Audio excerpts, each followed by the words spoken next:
नमस्कार, मी Laxmikant Ruikar. News and views मध्ये आपल्या सर्वांचं स्वागत.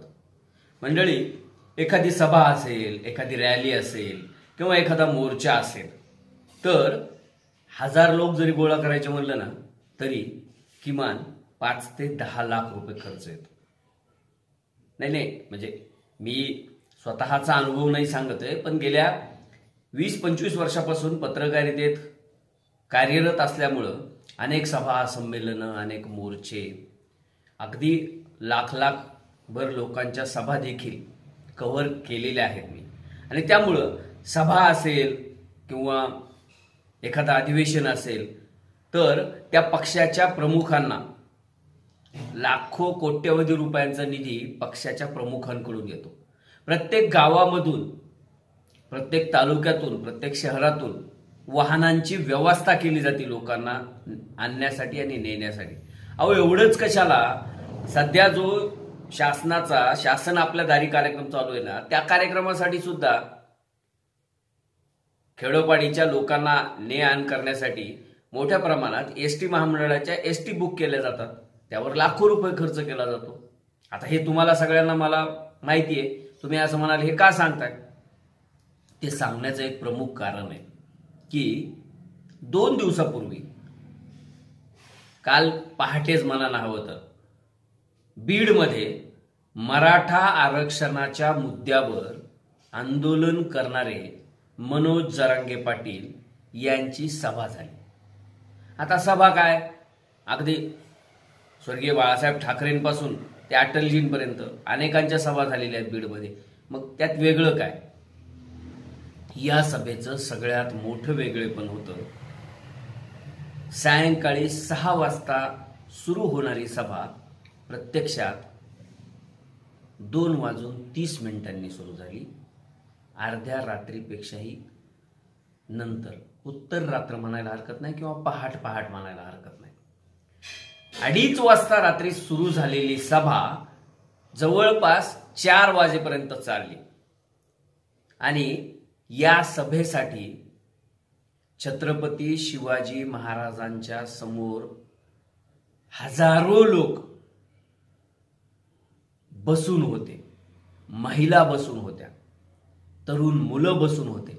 आणि असं नव्हतं की या लोकांना पैसे देऊन आणलं होतं.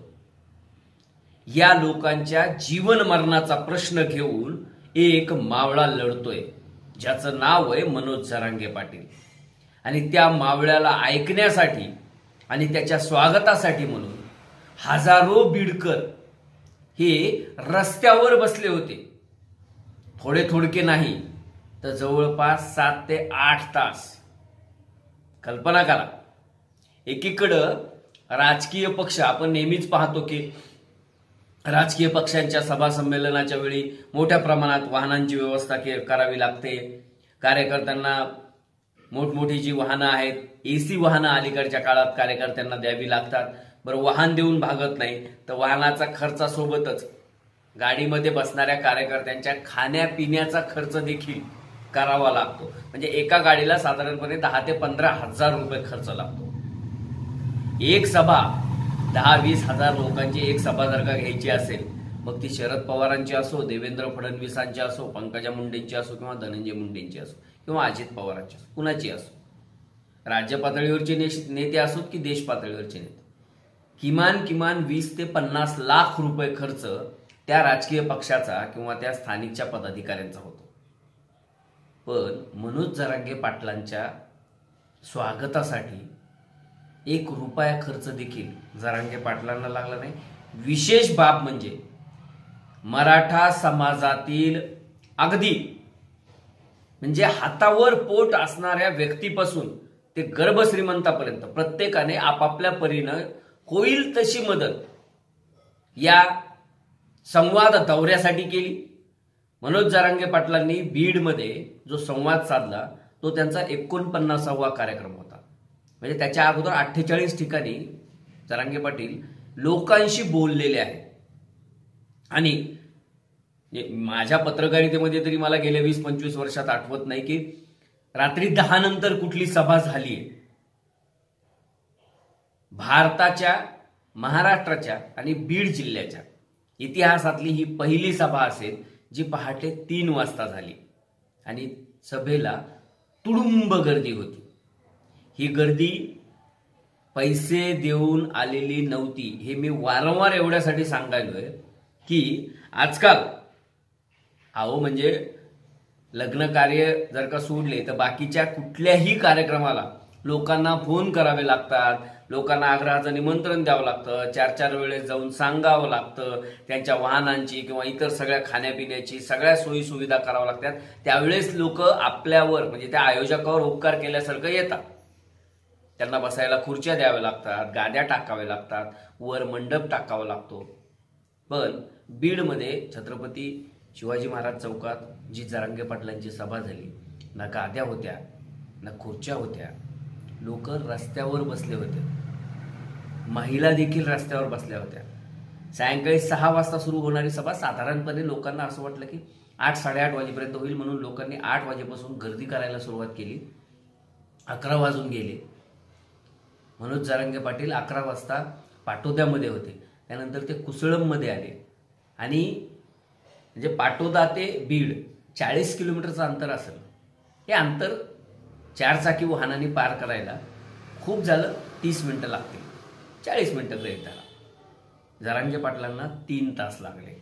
कारण गावागावातून लोक या आपल्या ठाण्या वाघाला बघायला, त्याच्या स्वागताला, त्याची दृष्ट काढायला आणि त्याचं औक्षण करायला रात्री सुद्धा रस्त्यावर हजर होते. ह्याचं कारण काय होतं? त्याने स्वतःच्या स्वार्थासाठी काहीच मागितलेलं नाहीये. तो कुठल्याच राजकीय पक्षाचा कार्यकर्ता नाहीये. राजकीय पक्षाशी त्याला देणं घेणं नाहीये. पूर्वी असतं तर माहीत नाही, पण आज जरांगे पाटील नावाची जी व्यक्ती आहे ती कुठल्याही राजकीय पक्षाशी बांधील नाहीये. त्या व्यक्तीच्या डोक्यात फक्त समाजाचं हित आहे. वंचित, उपेक्षित, दीन, दलित, दुबळे जे त्यांच्या समाजाचे बांधव आहेत त्यांचं कल्याण व्हावं यासाठी जरांगे पाटलांनी एक मिशन हातात घेतले. मिशन मोडवर सरकार देखील काम करते. सरकारला गुडघ्यावर आणण्याचं काम जरांगे पाटलांनी केले. त्यांच्या आमरण उपोषणापुढं स्वतः राज्य सरकारला झुकावं लागलं. राज्याचे मुख्यमंत्री एकनाथ शिंदे असतील, गृहमंत्री देवेंद्र फडणवीस असतील, अजित पवार असतील, अख्खं मंत्रिमंडळ यांनी मिशन मोडवर आरक्षणाचा विषय हाती घेतलेला आहे. 14 ऑक्टोबर पर्यंतची वेळ आहे. त्यानंतर 10 दिवसांचा अधिकचा वेळ आहे.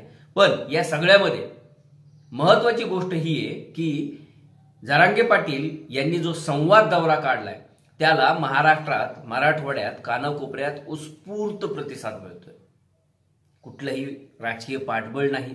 राजकीय कार्यकर्त्यांना स्टेजवर बसू दिलं जात नाही. राजकीय पुढाऱ्यांना स्टेजवर बोलू दिलं जात नाही. स्टेजवर केवळ आणि केवळ मनोज जरांगे असतात आणि लहान लहान मुलं मुली असतात.